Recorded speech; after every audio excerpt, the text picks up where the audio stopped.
ಕೊಟ್ರೇಶಿ ಮನೆ ಖಾಲಿ ಮಾಡ್ಕೊಂಡು ಹೋಗಿದ್ದಾನೆ. ನಾನು ಅನ್ಕೋತಿದ್ದೆ ಇನ್ಫಾರ್ಮೇಶನ್ ಹೇಗಾದ್ರೂ ಲೀಕ್ ಆಗಿರ್ಬೋದು ಅಂತ.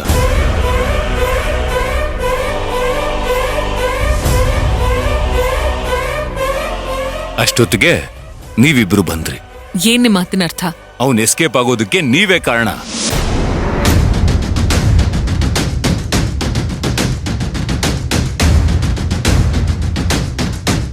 ಏನ್ ಹೇಳ್ತಿದ್ದೀರಾ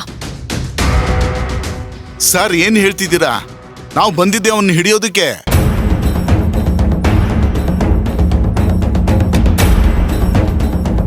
ನೀವು ಅವನ್ನ ಹಿಡಿಬೇಕು ಅನ್ನೋ ವಿಷಯನ ಟಾಮ್ ಟಾಮ್ ಮಾಡಿರ್ತೀರಾ.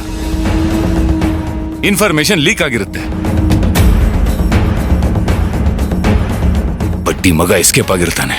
ವಿಕ್ರಾಂತ್ ಅವ್ರೆ, ತಲೆ ಹರಟೆ ಮಾತಾಡ್ಬೇಡಿ.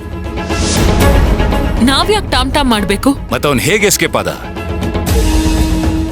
ನಮ್ಮಿಂದಾನೇ ಎಸ್ಕೇಪ್ ಆಗಿರೋ ತರ ಮಾತಾಡ್ತಿದ್ದೀರಾ ನೀವು. ನಿಮ್ಮಿಂದಾನೇ ಅವನ್ ಎಸ್ಕೇಪ್ ಆಗಿರೋದು.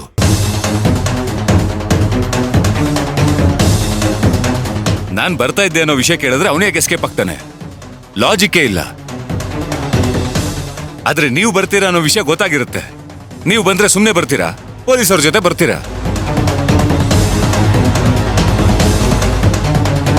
ಮೊದ್ಲೇ ಕ್ರಿಮಿನಲ್ ಎಸ್ಕೇಪ್ ಆದ.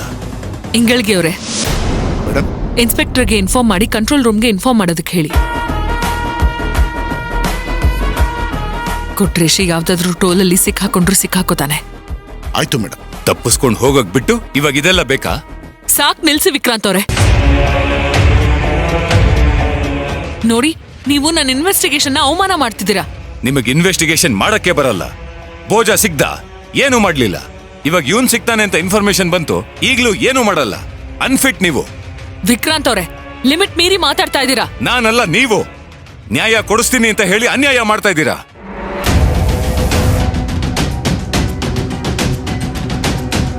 ನೀವು ನನಗ್ ಫೇವರ್ ಮಾಡ್ತಾ ಇಲ್ಲ, ನನ್ನ ಶತ್ರುಗಳಿಗೆ ಫೇವರ್ ಮಾಡ್ತಾ ಇದ್ದೀರಾ. ಕೇಸ್ಗೆ ಪ್ರಮುಖವಾದ ಸಾಕ್ಷಿ ಅವನು. ಇವತ್ತು ನಿಮ್ಮ ಇನ್ವಾಲ್ವ್ಮೆಂಟ್ ಇಂದ ಎಸ್ಕೇಪ್ ಆದ.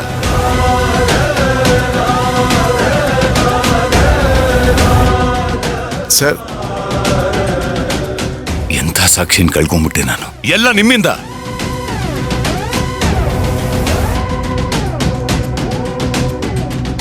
ನೋಡಿ, ನನ್ನ ಕೇಸ್ನ ಹೇಗೆ ಫೈಟ್ ಮಾಡ್ಕೋಬೇಕು ಅಂತ ನಂಗೆ ಗೊತ್ತಿದೆ. ನೀವಿದ್ರಲ್ಲಿ ಇನ್ವಾಲ್ವ್ ಆಗಕ್ ಹೋಗ್ಬಿಡಿ. ಅದೆಲ್ಲಿಗೋ ಟ್ರಾನ್ಸ್ಫರ್ ತಗೊಂಡು ಹೋಗ್ತೀನಿ ಅಂತ ಹೇಳ್ತಿದ್ರಲ್ಲ, ಮೊದಲು ಹೋಗಿ.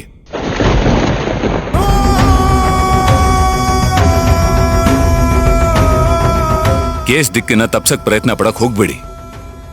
ಬ್ಯಾಕ್ಔಟ್ ಆಗಿ ಅಷ್ಟೇ. ನೋಡಿ, ಅದನ್ನ ಹೇಳೋ ರೈಟ್ಸ್ ನಿಮಗಿಲ್ಲ. ನೋಡಿ, ನೀವು ನನ್ನ ಕೇಸ್ ವಿಷಯಕ್ಕೆ ಬರಬೇಡಿ ಅಷ್ಟೇ.